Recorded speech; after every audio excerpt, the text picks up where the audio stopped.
वाराणसी केंद्रीय शिक्षा राज्य एवं कौशल विकास मंत्री जयंत चौधरी ने सोमवार को ITI करौंदी स्थित स्किल इंडिया इंटरनेशनल सेंटर का निरीक्षण किया। इस दौरान संस्थान में व्यवस्थाएं और ट्रेनिंग का तरीका देखा। उन्होंने कहा कि पूर्वांचल में अपार संभावनाएं हैं। सरकार AI के क्षेत्र में क्रांतिकारी कदम उठाने जा रही है। कक्षा 6 से 8वीं तक के बच्चे भी अब आर्टिफिशियल इंटेलिजेंस सीखेंगे। उन्होंने बताया कि इस केंद्र में कौशल विकास के विधिक ट्रेड्स के साथ साथ विदेशी भाषाओं की ट्रेनिंग पर विशेष ध्यान दिया जाएगा। वाराणसी से धनेश्वर साहनी की रिपोर्ट। इसके बाद 3 हो गया और यहाँ सीखने के बाद अपना जो भी ये सीख करके कौशल विदेश में दिखाएंगे और इसको और अच्छे तरीके से। विदेश कैसे जाओगे सर यहाँ से हमारी मैंने किसी ने बहुत अच्छा एक दिया है ताकि हम लोग सुरक्षा। आप कहाँ से? मैं बिहार से। पहले बलिया करौंदी में है, तो क्या कुछ है सर आज? कौशल विकास से संबंधित यहाँ हमारी एक प्रतिष्ठित संस्था का मैं अवलोकन करने आया हूँ, देखने आया हूँ, मिलने आया हूँ। छात्रों से मिलने का अवसर मिल रहा है। कई ट्रेड्स को यहाँ कवर होता है, लैंग्वेज ट्रेनिंग भी दी जाती है और जो स्किल इंडिया इंटरनेशनल सेंटर की स्थापना का जो प्रस्ताव बजट में जिसकी घोषणा की गई थी उसमें से पहले चरण में बनारस को यहाँ रखा गया है। तो इसलिए हम चाहते हैं कि कैसे इसमें और विस्तार हो, क्या आवश्यकता है यहाँ और सुधार करने की, सबसे मिल के बातचीत करेंगे। और सर पूरे देश में कितने स्किल तैयार हो गए हैं अब तक? नहीं, आपका हज़ारों ट्रेड्स हैं जो कवर्ड होते हैं। NCVT हमारा रेगुलेटर है। लगभग अभी भी 3,500 के करीब कोर्सेज हैं जो उपलब्ध हैं और अलग अलग ग्रेड के हैं। NSQF national skill qualification framework के ग्रेडिंग के तहत अलग अलग कॉम्प्लेक्सिटी के साथ ट्रेड को मैप किया गया है और PMKVY जो हमारी प्रमुख स्कीम है शॉर्ट टर्म ट्रेनिंग की, उसके अंतर्गत इनको लिया जाता है। ITIs में NSQF अलाइनमेंट है और हमारे जन शिक्षण संस्थान जो ग्रामीण क्षेत्र में कौशल विकास से संबंधित और एक जो होता है सिटीजन डेवलपमेंट के लिए भी काम करते हैं, नेशनल प्रायोरिटीज़ पे काम करते हैं, राष्ट्र की प्राथमिकताओं को आगे रखते हुए। तो जन शिक्षण संस्थान भी NSQF के साथ अलाइंड हैं। अभी बड़ी बात यह है कि ITI स्कीम जो बजट में अनाउंस हुई थी उसको कैबिनेट ने मोहर लगाई। 60,000 करोड़ का निवेश होना है। इसमें राज्य सरकारों की बड़ी भूमिका है। इसमें उद्योग जगत को भी हमें साथ लाना है।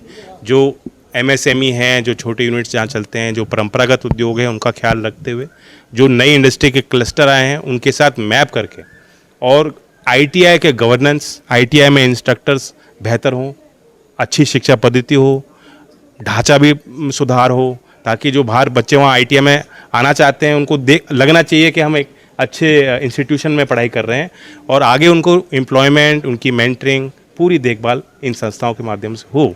देश में 1000 ऐसे ITIs को अपग्रेड करना है। हब एंड स्पोक मॉडल में इसको हम क्रियान्वित करेंगे। 200 हब होंगे, एक हब के साथ 4 ITI को अटैच किया जाएगा। तो उसकी भी योजना चल रही है और उसकी चर्चाएं चल रही हैं। अभी नॉर्थ ईस्ट स्टेट्स का कॉन्फ्रेंस हुआ, अभी साउथ इंडियन रीजन का कॉन्फ्रेंस हुआ। आज मैं यूपी में भ्रमण कर रहा हूँ, यूपी में विभाग से जो उनका फीडबैक लूँगा। कल सोनभद्र में कुछ हम शुरुआत करने जा रहे हैं दूसरे मंत्रालयों के साथ। जैसा आप जानते हैं कि सरकार का मंत्र है होल ऑफ गवर्नमेंट, यानी और ख़ास तौर से कौशल विकास मंत्रालय की जिम्मेदारी बनती है, क्योंकि कौशल विकास आज देश में जितनी परियोजनाएं हैं, किसी भी मंत्रालय के अंतर्गत कोई स्कीम चल रही है उसमें भी कौशल विकास का कुछ ना कुछ पार्ट है। तो इसलिए हम कन्वर्जेंस को अपनाते हुए दूसरे विभागों के साथ, मंत्रालयों के साथ कार्यक्रम निर्धारित करते हैं। विमेन एंड चाइल्ड डेवलपमेंट और ट्राइबल मिनिस्ट्री के साथ साथ 2 हमने जो इनिशिएटिव लिए हैं, कल उसकी हम शुरुआत करेंगे। सर बिहार चुनाव में आपके दल की क्या भूमिका रहेगी सर? बिहार से देश की सत्ता रहती है। बिहार में जन जन पॉलिटिकल हैं, एक्टिव हैं, डेमोक्रेसी और डेमोक्रेटिक ट्रेडिशन से जुड़े हुए लोग हैं।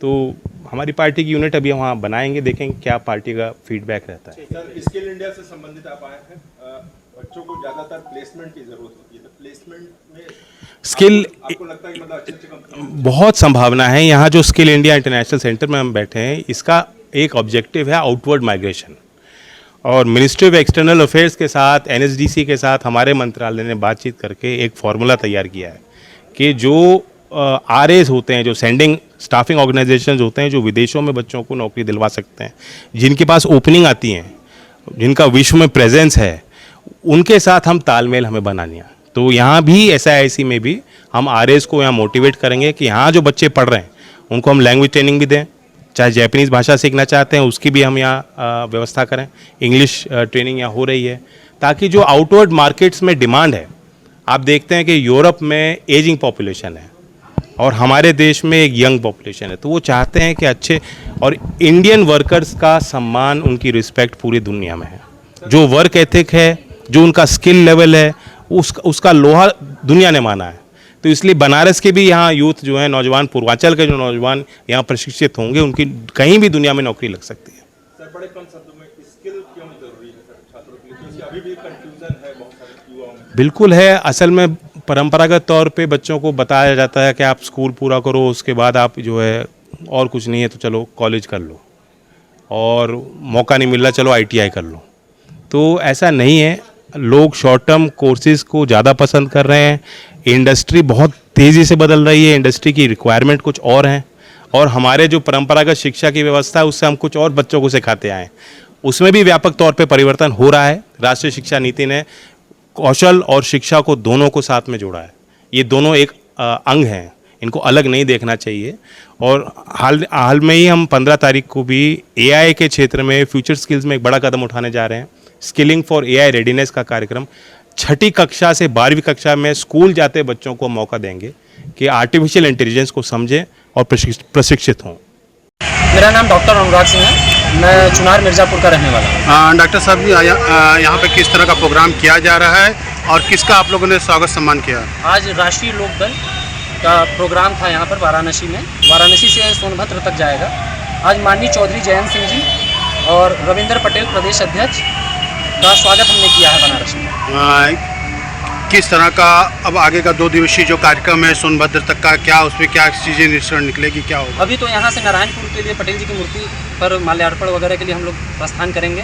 2 बजे वहाँ पर कार्यक्रम है, उसके बाद हम लोग सोनभद्र के लिए प्रस्थान करेंगे। बाकी हमारे प्रदेश अध्यक्ष जी सब कुछ जानते हैं। इस कार्यकर्ता मीटिंग का क्या उद्देश्य था? लोगों को एकजुट करना, युवा राष्ट्रीय लोकदल को किसानों के प्रति, लोगों के प्रति आगे बढ़ाना। बात की जाए तो जिस तरह से 2027 का चुनाव आने वाला है, क्या चुनाव की तैयारी का बिल्कुल फिक्स हुआ है? ये माननीय हमारे राष्ट्रीय अध्यक्ष जी बता सकते हैं।